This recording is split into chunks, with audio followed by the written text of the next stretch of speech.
শপথের প্রস্তুতির আরো খবর নিয়ে আমাদের সাথে যোগ দিচ্ছেন সহকর্মী মিল্টন আনোয়ার।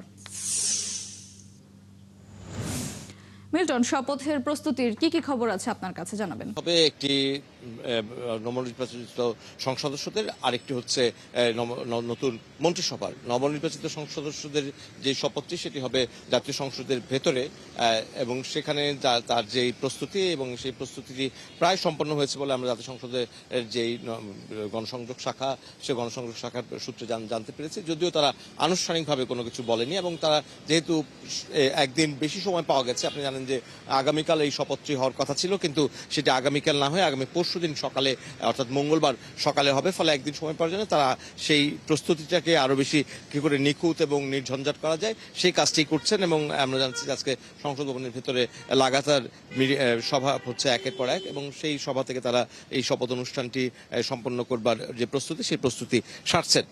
এবং এর পাশাপাশি মন্ত্রিপরিষদ একটি দ্বিতীয় প্রস্তুতি নিচ্ছে, যে মঙ্গলবার বিকেলে যেই নতুন মন্ত্রিসভার যেই শপথ, যেটি সংসদের দক্ষিণ প্লাজায় অনুষ্ঠিত হবে, এবং এটি এই প্রথমবারের মতো সংসদের বঙ্গভবনে না হয়ে সংসদের দক্ষিণ প্লাজায় উন্মুক্ত স্থানে যে নতুন সরকার শপথ নেবে, সেই শপথের প্রস্তুতিটিও চলছে, এবং সেটি দেখভাল করছে মন্ত্রিপরিষদ বিভাগ। ফলে সংসদে এখন যে দুটো শপথ হবার যেই প্রস্তুতি, সেই দুটি প্রস্তুতি হচ্ছে, এবং এক্ষেত্রে সংসদের চারপাশ জুড়ে নিরাপত্তা বৃদ্ধি করা হয়েছে, এবং শেষ মুহূর্তে শপথ করবার জন্য প্রায় 1000 অতিথি সরকারের যেই শপথ, মন্ত্রিসভার যে শপথ, সেই শপথে অংশ নেবেন বলে এর মধ্যে কিন্তু মন্ত্রিপরিষদ সচিব জানিয়েছেন। ফলে তাদের যে প্রস্তুতি সেটি আগামীকাল আরো অনেক বেশি দৃশ্যমান হবে, এবং সেই বিষয়টি মন্ত্রিপরিষদ থেকে জানানো গেছে। এবং আজকে সংসদের ভেতরে সেই যেই শপথের যে প্রস্তুতি, সেই প্রস্তুতির অনেকটাই সম্পন্ন হয়েছে, এবং সেই প্রস্তুতি কি করে আরো নিখুঁত করা যায় সেই পরিকল্পনা চলছে।